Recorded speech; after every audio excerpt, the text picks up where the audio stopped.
I really like the first Pirates of the Caribbean movie. It's a lot of fun, everyone involved seems to be at the top of their game. It's a fun, classic action-adventure fantasy swashbuckling pirate movie. I don't know what else you could really want from it. Its sequel, though, Pirates of the Caribbean Dead Man's Chest, has a lot of those same ingredients, but in my opinion, there's far too much of some of them.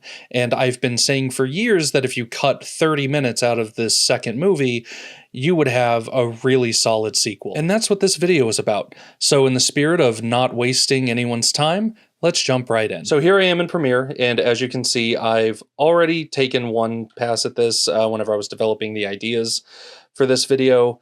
One of the first things I tried doing was moving Jack Sparrow's introduction to the very first scene in the movie.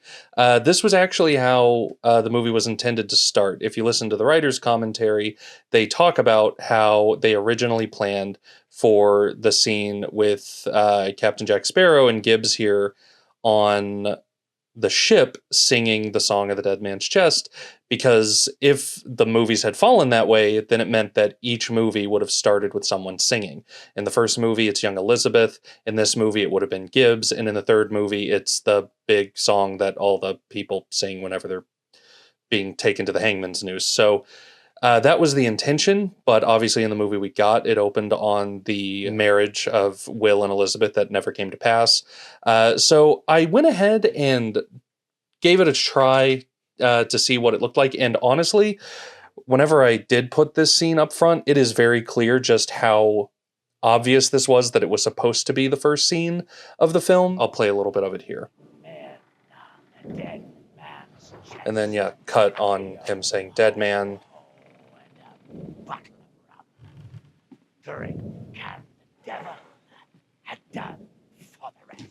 So as you can, the movie already just feels different. It feels almost more like a ghost story at this point, which is kind of how the first one started. And so then you come all the way over here, and this is all because whenever you watch the movie, it goes from the marriage of Will and Elizabeth and Port Royal and all that, and then it goes to this stuff, and it's just so dark. And all of this makes so much more sense if this was the opening scene of the film, because this is just so much darker. It's oh, whoa, why are we seeing all this? And then, of course, we get to the big joke where, oh, Jack Sparrow was apparently in this place, and now he's escaped, and now he's getting out. So tonally, I think this is a pretty fantastic candidate for the opening scene of the film. My question is... It's a key. No. Much more better. It is a drawing of a key. Why is Jack looking for the key at this point in the story?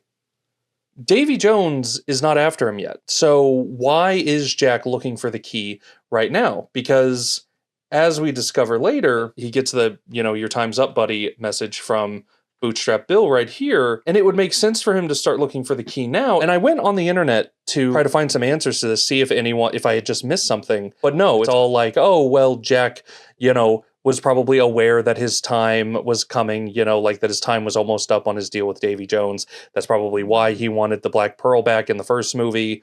But I just don't buy any of that. Characters in movies, they're fueled by the motivations of what we see on screen. I think that they might have gotten a little distracted, because whenever they wrote the original film, they didn't know it would be Johnny Depp playing the character. So they just wrote the character, and then Johnny Depp came in and added, his now iconic, and as the movies went on, grating performance. But this time, they knew the actor they had, and so they wrote a lot of the character around that performance, and I think that's one of the crucial mistakes that this movie makes. You know what? No, I'm going to make myself bigger for this, because this is important. The thing that makes the first Pirates of the Caribbean, The Curse of the Black Pearl, work so well is that Jack Sparrow is not the protagonist. If anyone is the protagonist, it's Elizabeth. But it's really, I think, a two-hander, which means there are two protagonists between Will and Elizabeth. They are the ones driving the story. Jack, he is a wild card. Half the fun of that character in the first film is you never know whose side Jack is on, because it's always changing. He is kind of the classic scoundrel. He's the Han Solo before the Death Star trench run.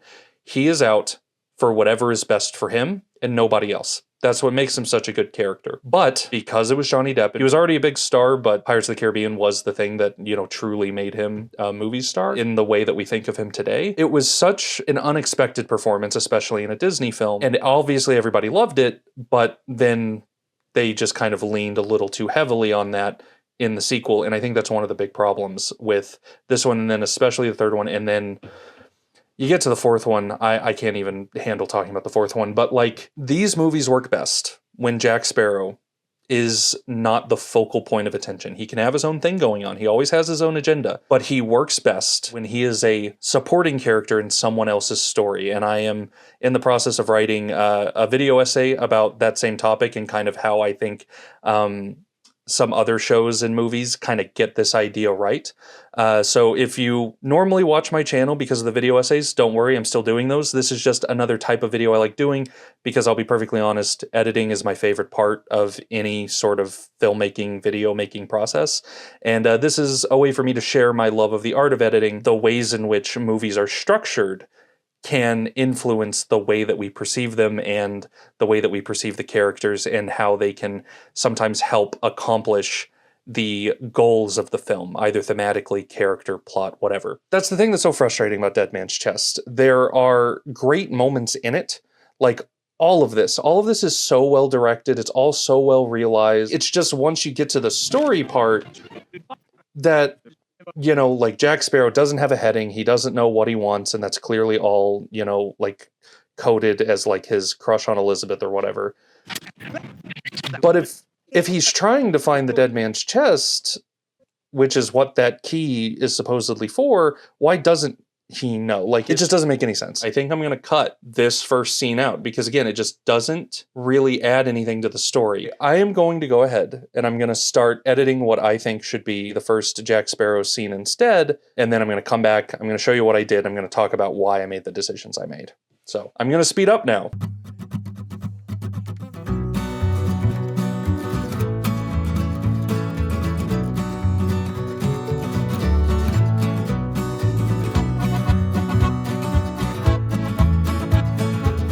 And I'm back. So yeah, let's go ahead and watch our first little stretch. So the movie is opening the way it always has. Wedding, ruined, a horse on a boat, love to see it. Cutler Beckett shows up, being a big old and then all right, so now here we are coming up on new introduction to Jack Sparrow. So yeah, I'm gonna go ahead and full screen this and we can give it a watch, and then I can start explaining to you kind of why I ended up going this direction. Perhaps you remember a certain pirate named Jack Sparrow. Captain! Captain Jack Sparrow. Captain Jack Sparrow. Yes, I thought you might.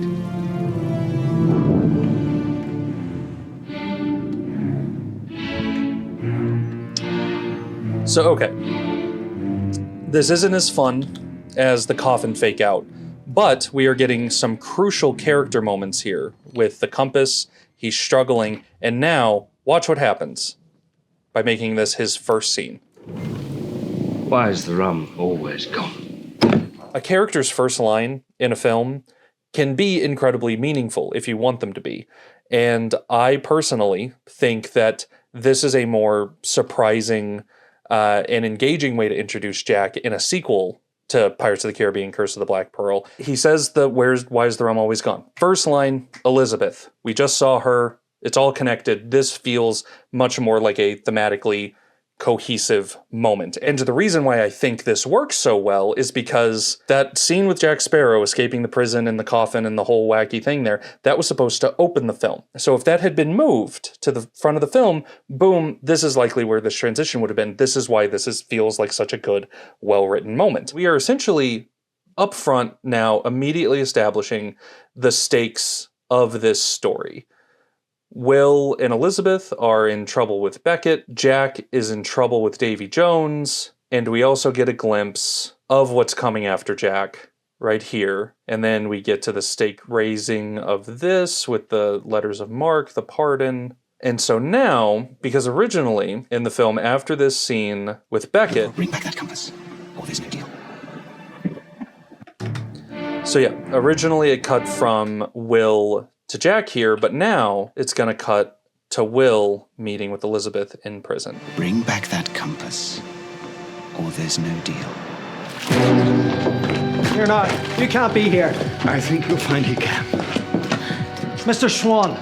So I think this does a couple of things for the film. I think it just keeps the pace moving. It also, importantly, and I think this is crucial for any successful Pirates of the Caribbean movie, it centers Will and Elizabeth as the protagonists. I think that having, you know, your first 13 minutes of your movie and, yeah, only a 6-minute stretch of the first 13 minutes are about Jack Sparrow, that sounds like a good movie to me. Like, I don't know. A little Jack Sparrow goes a long way for me. And, you know, with that in mind, let's just go to the Cannibal Island. Let's talk about the Cannibal Island in this film. So yeah, I hate the Cannibal Island in Dead Man's Chest. It is probably one of my least favorite sequences in any movie I've ever seen. And it's not for the reasons you probably think. I mean, I definitely don't like the portrayal of native indigenous people who are just minding their own business being made a mockery of by a bunch of wacky white people who are treating their culture as a little adventure to go on. But more than that, it's just a big waste of time. Like, nothing about the movie moves forward as a result of this sequence. And if you listen to the writers, they say that the whole purpose of this sequence is to establish that Jack Sparrow is no safer on land than he is at sea. He's being chased by the Kraken, and so he runs to land to try and find safety, but then he gets there, and like he gets to a random island and he gets captured by cannibals. But then there's also this tiny little moment.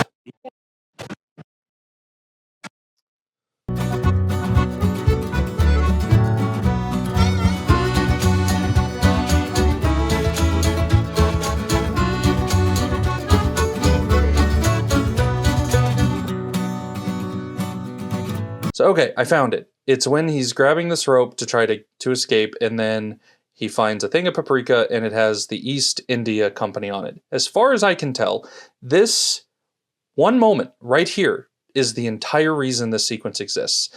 According to the writers, they wanted to establish that Jack Sparrow is no safer on land than he is at sea, and that this is meant to indicate that the blank spots on the map are being filled in the way that Beckett says. It is meant to indicate that even, a culture, a community as isolated as this one is still doing trade with the East India Company. Fine idea. I just don't understand why they devoted a 20, 30-minute long sequence in a 2.5-hour long movie to get across this 2-second long bit of exposition, because everything else that follows after this is just a bunch of slapsticky shenanigans. And don't get me wrong, especially by today's tentpole blockbuster action movie standards, this is Citizen Kane.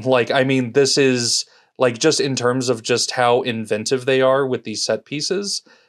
I really can't fault them for it. Again, it is insensitive at best that they're portraying a culture this way. I mean, it's not like Disney has a history of racism or anything, but we are talking about story here, and fundamentally you could cut this entire sequence out of the film and you wouldn't miss a thing. And there are certain cases where I think it actually makes the movie better, because there are a lot of similarities between what happens in this sequence and the finale. There are a lot of things that are actually kind of in common. Like them rolling on down the hill in the bone cage is kind of not that dissimilar from the water wheel, which in my opinion is a way cooler sequence anyway. So I just don't understand why they lessened the impact of a moment like this. Look how cool this is. And it's related to the main action of the story. All the main characters are involved. And I do have my quibbles about, kind of why this sword fight. But I mean, look at this. Look at this. This is some of the coolest shit I've ever seen. And it's just so much better than the bone cage. The bone cage is fun, but it's got nothing on the water wheel, man. So, and also just on top of it, the slapstick in this sequence is just so out of place with the rest of the series. There's nothing like this in the first movie. There's nothing like this in the third movie. There's not even anything like this in the rest of this movie, it is just on this island. They just decided, I guess, to go balls to the wall. They jumped the shark, in my opinion. So anyway, I've talked enough about how much I hate this sequence. I'm going to cut it out, and I'm going to show you just how little you lose by nixing this sequence.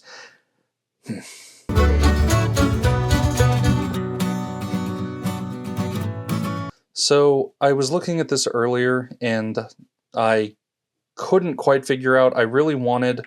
Here, let me undo it. I really wanted to cut it from here, like guy looking through the spyglass.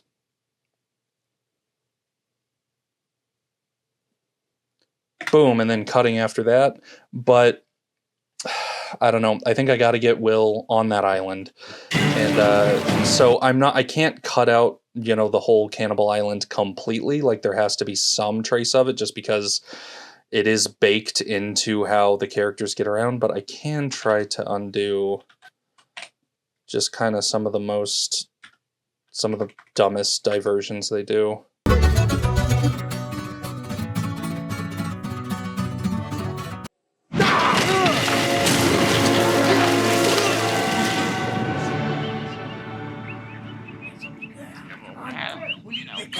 Okay, yeah. I like this cut a lot. It just immediately is like, okay, Will is looking for Jack. He arrives on the island. Everything's there. He's finding clues of what happened. And then, oh, he's a dumb fucking idiot who followed the line of an obvious trap to its natural endpoint and doesn't even think to look around. I love this movie in places, but other times it is just so stupid. It is just brain dead. What this edit is already revealing to me is just how inconsequential the events of the Cannibal Island are on the rest of the story. Because if we look at this scene between Elizabeth and her father, there's a very telling line of dialogue that he delivers. He's a friend of mine. No! We're just going to find Jack! We cannot count on William Turner. We cannot count on William Turner. In the original version of the film, let me move myself over here. For those of you who don't know how video editors work, this on the left is the source monitor. It's called different things in different editors. This is, for all intents and purposes, the one on the left is the original version of the film. The one on the right is my abomination that I'm creating real time in front of your very eyes, and you can't do anything to stop me because the video's already been made. So over here is the original version of the film. And whenever we cut to this moment, like right before we cut to this moment, you know, with Elizabeth in the jail cell, the last thing we saw was Will being carried away, captured. So all that's changed is that he has found Jack, but again, we kind of already established that because we saw the Black Pearl.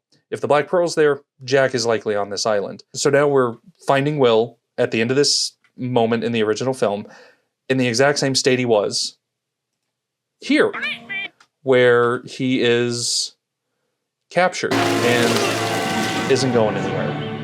And so the line of Governor Swann still rings true. We can't count on William Turner. And if anything, this cutting it like this and not getting bogged down by all the superfluous nonsense of the Cannibal Island helps us stay focused on what the movie is actually trying to tell us.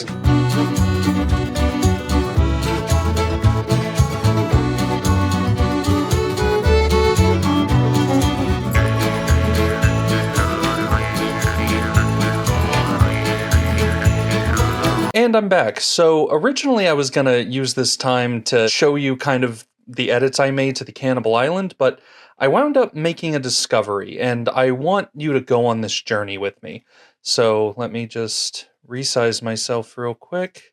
Throw me in the corner. So I need us all to take a deep breath, because I'm going to go one step further than what I did before. I am going to cut out literally everything that you see on screen right now. I'm cutting out Jack meeting Bootstrap Bill. I know, slow down. Slow down, don't get ahead of me. All of this, him getting the black spot, him freaking out, him losing his... Oh, God, the hat.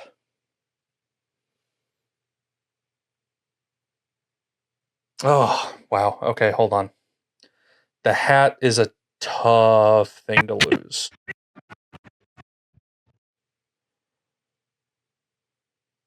Okay. Okay. No, I think I might know how to do it. I think I might know how to do it. I think I might know how to do it. Okay. All right. Making myself big again. So basically, here's my idea. I'm just going to tell you my idea and then I'm going to do it. Will's whole plot in the first hour of this film is to find Jack Sparrow. And yet, like, for the most part, we know what Jack's up to. So it's just a matter of Will finding all the information that we kind of already know. The idea that I had while I was just cutting the Cannibal Island to ribbons was what would happen if we didn't see Jack Sparrow at all. We were literally in the same shoes as Will Turner, and we didn't know where Jack was. We didn't know what he was up to. We didn't know what his agenda was. We know nothing. And so the detail about his hat is actually incredibly important. It is an ongoing plot thread that has some really fun moments, especially like with the brawl in Tortuga where he's trying to find a new hat. All great stuff. He gets the hat back at the end of the crack, and I don't want to lose the thread of the hat. So I think what I'm going to do here, let me resize. Nope, not that one. Whoops. Oh my God. Ah. Shoot. Jesus. You know what? No, I'm leaving all this in. I'm leaving all this in. You get to see a bit how the sausage is made, and not all of it is edible for consumption. So we're going to keep Jack's motives a mystery for now. Cutting in here real quick because I realized something about, what happens whenever you cut out this introduction to Bootstrap Bill with Jack at the beginning of the film. So it does create a sense of mystery around Jack, but it also leaves out some important context. For one, that Bootstrap Bill is in this movie. I could see some people having an issue with that because this scene is clearly designed to introduce Bill. But at the same time, by having this no longer be the first scene that Bootstrap Bill is seen in, this is his first scene instead. It's the one where Will and Bill both realize that the other is on the Dutchman, and that Bill has to, give his son the lashes. And I don't know. I think they are two very different scenes, but I think that this one also works pretty well as an introductory scene for Bill. The one bit that I feel like is really missing is whenever Bootstrap gets into his reasons for accepting the Dutchman, the service on the Dutchman. They strapped me to a cannon. I ended up on the bottom of the ocean. The weight of the water crushing down on me. Unable to move. Unable to die, Jack. If you're going to put Bootstrap Bill in your movie as a crew member on the Flying Dutchman, that's a great reason to include him. Like, I buy that. The performance is fantastic. I am genuinely sad that that's not in this cut of the movie. So here we go. We're hitting the button. It's going away. Let me make sure. You get everything? Bam. There it goes. Gone forever. Not forever. Literally the only version that you can watch is the official version, and this is the one you can never watch. So there is this little thumb. Like, there's this kind of hard little thumb that I want the edit. So I want this, the boom, to match up with this cut to Beckett. So that is 1 second, 5 frames. So that is 29 frames that I need to bump this guy up by. See where that gets me. Yeah, I like that. So then, minus 29.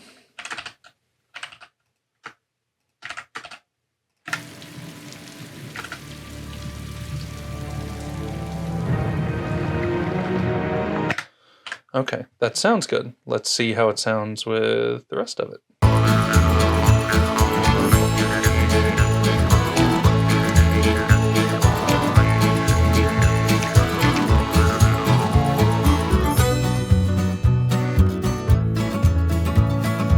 So we have now completely cut Jack Sparrow out of the opening of this film, cutting from, yes, I thought you might, to his hat.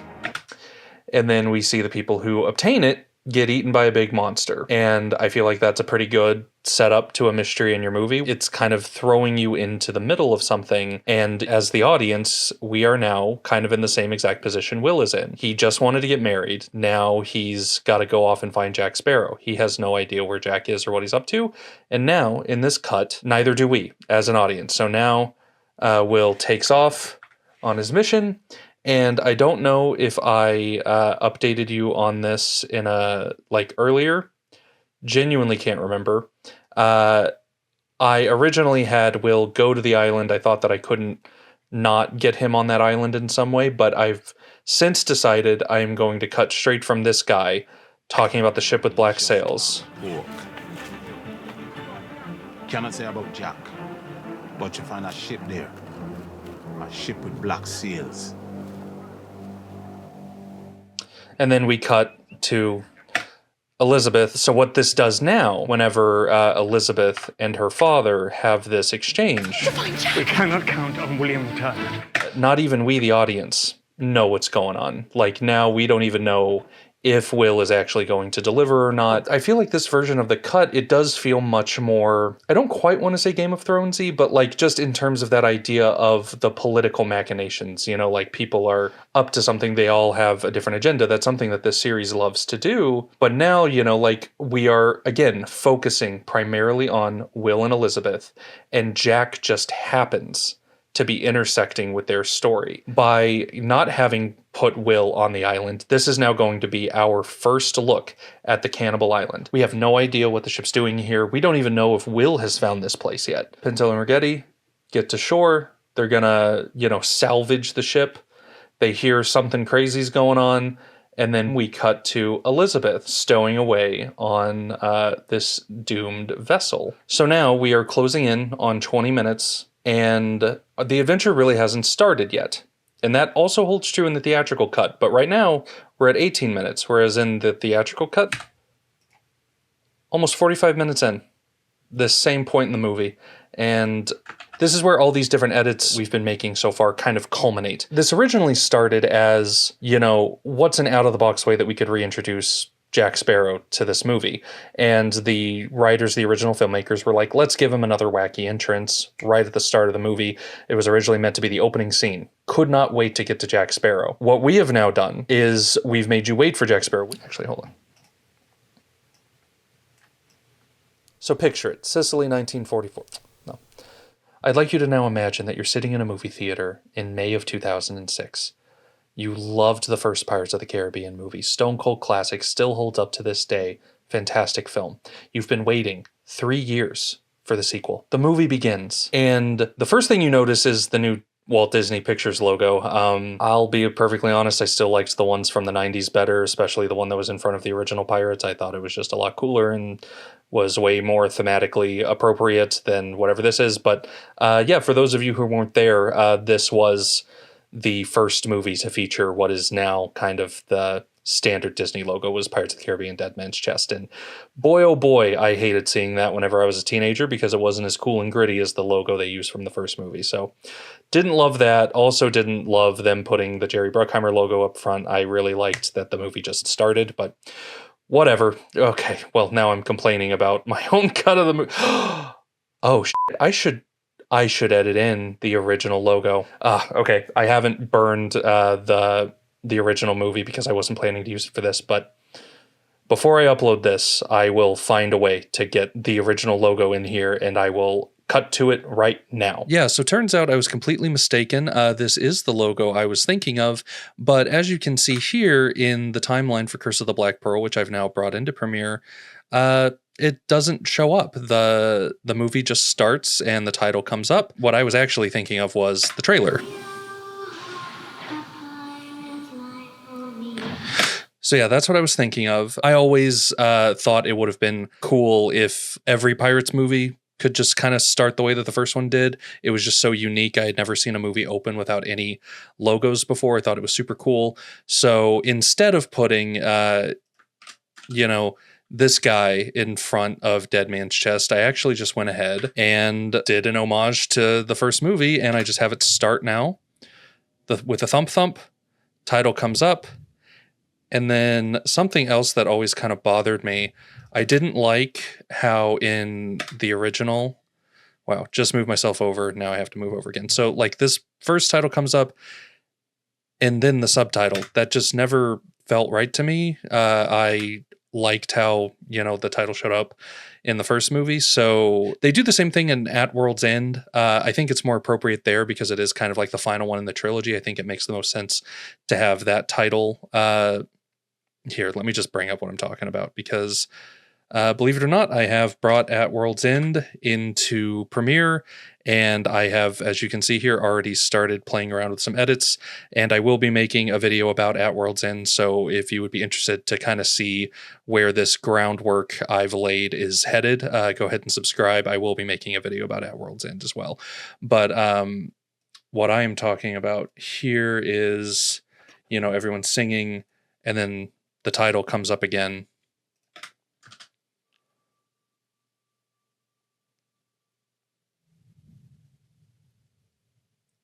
And then At World's End. I think doing the title this way makes a lot more sense in At World's End than it does in Dead Man's Chest because, this is the final installment of a trilogy. In Dead Man's Chest, it just always felt weird. So basically what I did was I took the moment that Dead Man's Chest appears, I cut it out. So this is how the movie starts now.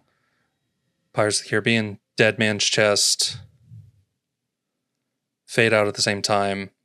And now the movie's off and running. So anyway, that's what I ended up doing. Instead of adding the old Disney logo, I just have the movie start just like Curse of the Black Pearl did. And so now the movie's started. Wedding of Will and Elizabeth that failed. Cutler Beckett. And here's one of the first big changes that's been made since the last time I recorded.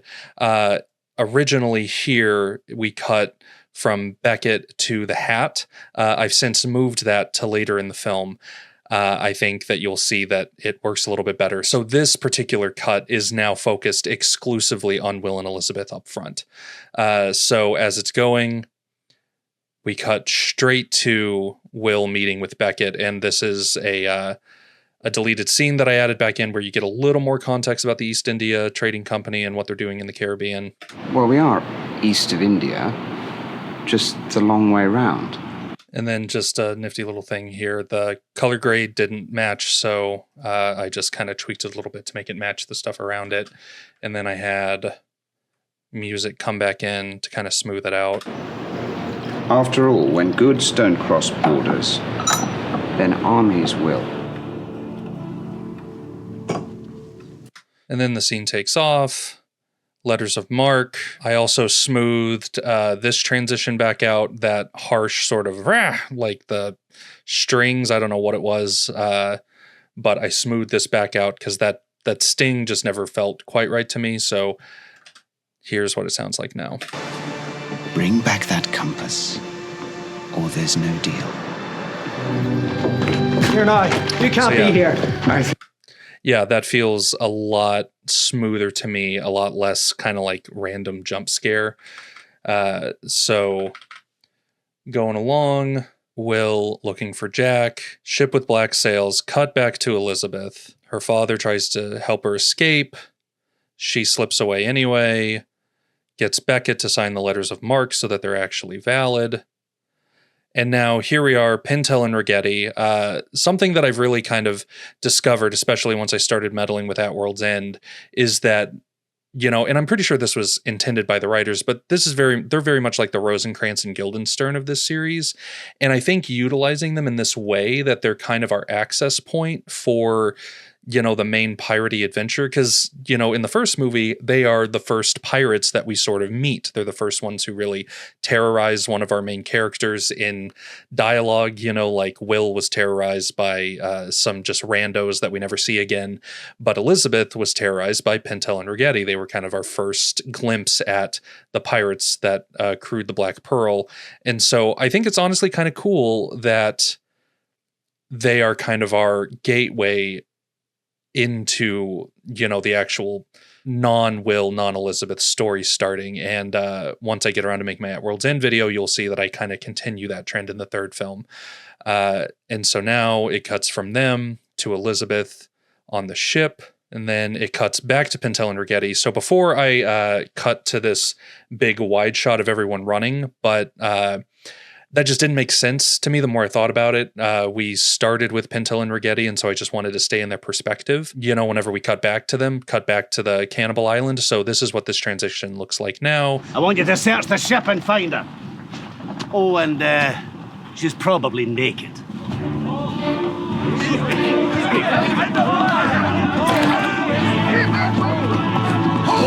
The mooring line! The mooring line! Pintel and Rigetti are still our perspective characters, and then the other characters just kind of show up. So in this cut of the film now, there is no sign of Jack. We haven't even seen his hat yet. So Will gets this mission, find Jack Sparrow, and we are in the same position he's in. We have no idea where he is. We have no idea what he's up to. And so now, in this cut of the film, this is the first time that we see Jack Sparrow. We've done it for you! Now when you be coming back for it! sail, boy! What about Jack? I won't leave without him.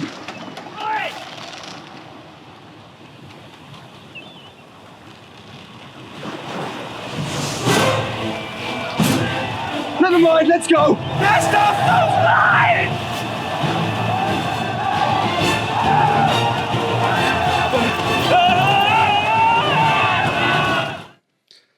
And yeah, I don't know about you, but this feels like the movie is actually starting. And as you can see right here, we're 17 minutes in, the movie's going. We have no idea what the hell is going on. Like, this is just another wacky Jack Sparrow adventure. And then, of course, now... Alas, my children, this is the day you shall always remember as the day that you almost... So yeah, that's our first real Jack line, and it's kind of an echo of how he left the last film.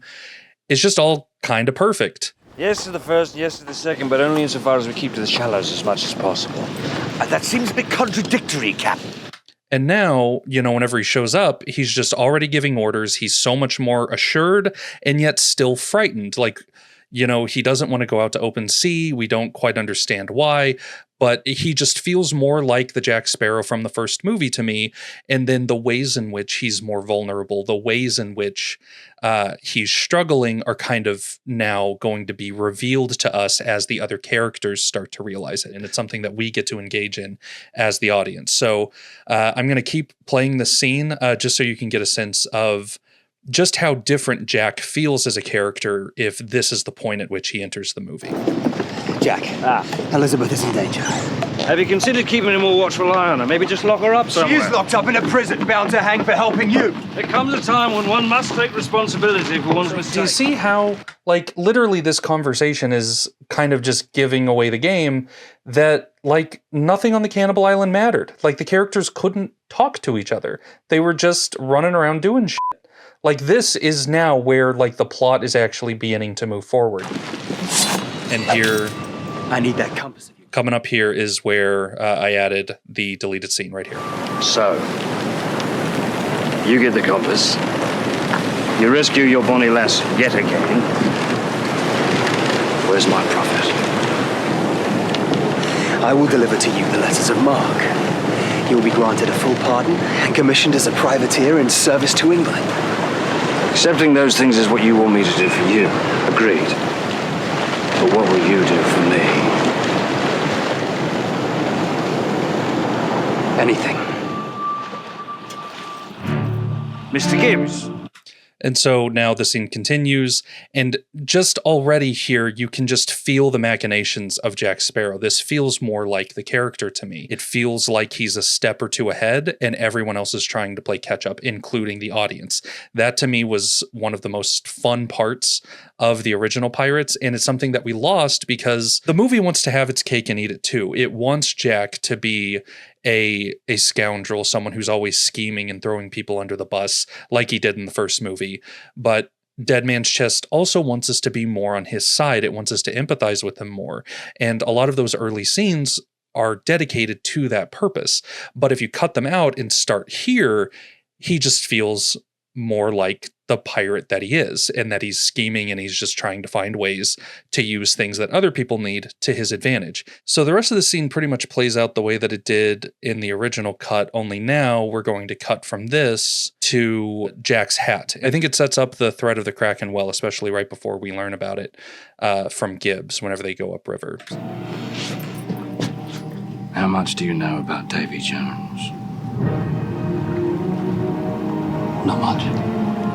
Yeah, it's gonna save Elizabeth. And now, like, the music underneath, you know, originally in the original cut, this moment is played much more for comedy. Not much. Yeah, it's gonna save Elizabeth. And now we get to the hat. The Kraken shows up.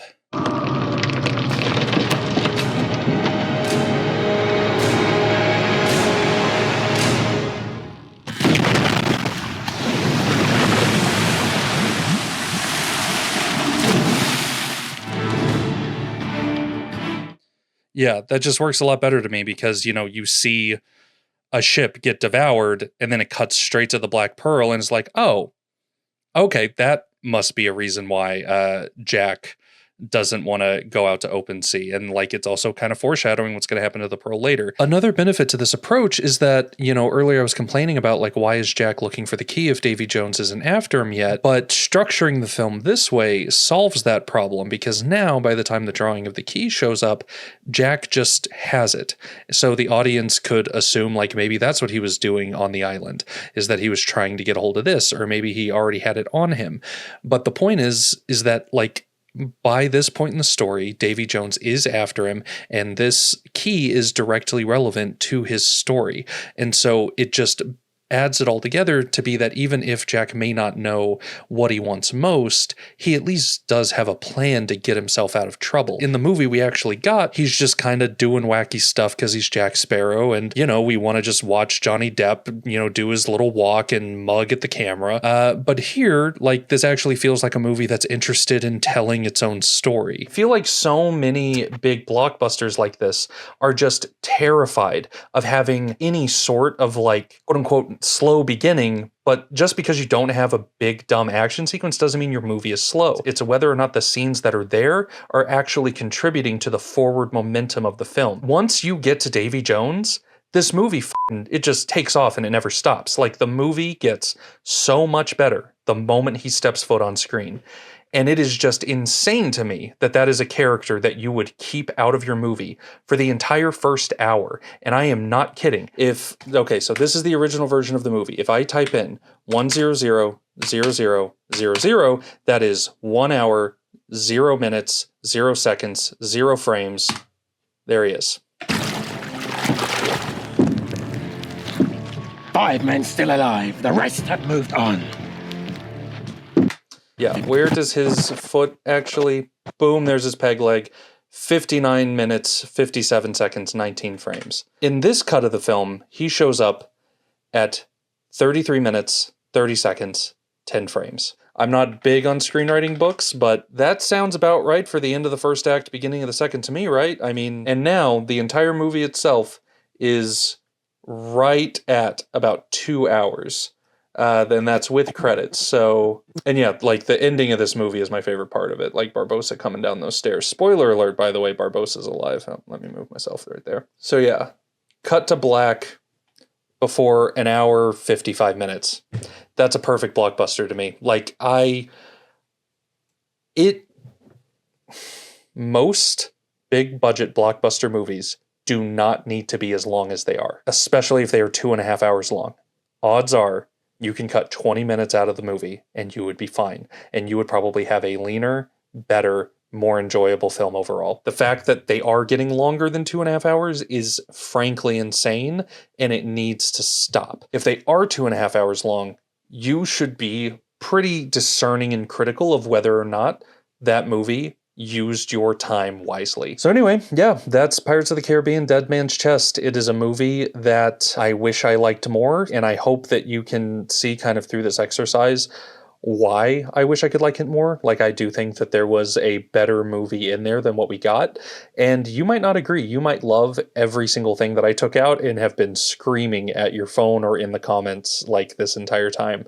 But at the very least, I do hope that you can see where I was coming from. I hope that by me doing this, you've learned a little bit more about me, and you've also learned a little bit more about yourself and what matters to you when it comes to movies, because there's been a lot of backlash to thinking deeply about art.